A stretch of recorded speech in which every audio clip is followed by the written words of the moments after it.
Pour quelles raisons sommes-nous face à une difficulté très grande de nous entendre sur la question de la laïcité? La première raison, je pense, est parce que ça date de plus de 12 ans maintenant, ce débat-là.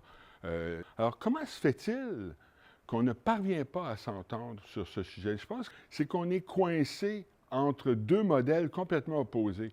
On est influencé par la France, qui, elle, a un modèle de laïcité qu'on peut appeler la laïcité stricte. Les institutions sont laïques, et ça veut dire que l'État doit être neutre et qu'il doit y avoir une séparation de la religion et de l'État, mais en plus, les individus doivent se soumettre à cette exigence de laïcité. Autrement dit, l'État français ne se contente pas d'être laïque, il veut séculariser la société, à commencer par les membres de la fonction publique française, y compris les professeurs.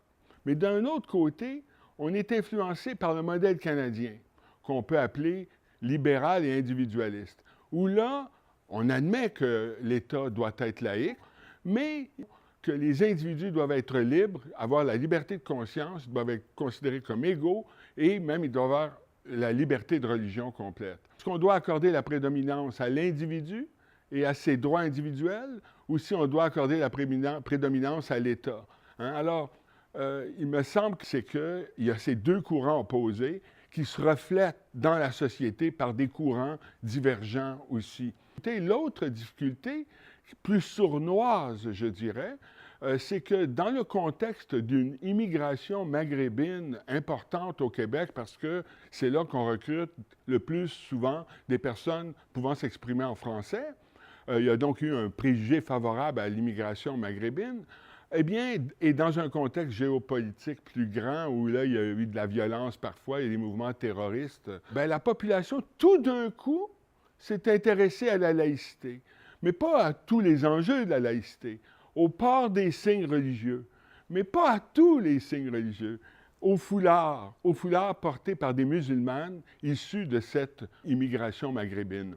Alors, ce que ça révèle, ça, c'est une question identitaire profonde, un malaise identitaire de la majorité québécoise. Au Québec, la raison prédominante pour laquelle il y a un écho très favorable au modèle français, c'est qu'il y a une réticence de la population face à des individus qu'on considère comme étant autres et qui viennent perturber, à leurs yeux, l'identité québécoise. Il faut se demander quelle peut être la position québécoise face à cette influence double, celle du Canada et celle de la France. Comment peut-on trouver ce qui nous convient? Tout naturellement, moi, je penserais que les institutions doivent être laïques, mais que les individus doivent être libres. Les droits individuels, il faut les préserver. Ce sont des libertés fondamentales à préserver. Mais le principe de la laïcité de l'État est un principe fondamental aussi, qui n'a pas à être supérieur aux droits individuels, mais qui peut être à côté des droits individuels. Affirmer la laïcité de l'État, ce n'est pas un principe subordonné aux droits individuels, mais ce n'est pas non plus un principe qui doit l'emporter sur les droits individuels. Alors, il faut chercher un équilibre. Alors donc, une première mesure qu'il faut impérativement admettre, c'est que le crucifix qui est juste au-dessus de la tête du président de l'Assemblée nationale doit disparaître, être mis à un autre endroit qui est un lieu strictement patrimonial. Il ne doit pas y avoir des prières non plus avant les conseils de ville. Il faudrait qu'on réduise peut-être progressivement les subventions aux écoles privées confessionnelles. Il faudrait qu'on réduise aussi les crédits d'impôt aux organismes religieux, qu'on y aille de manière progressive.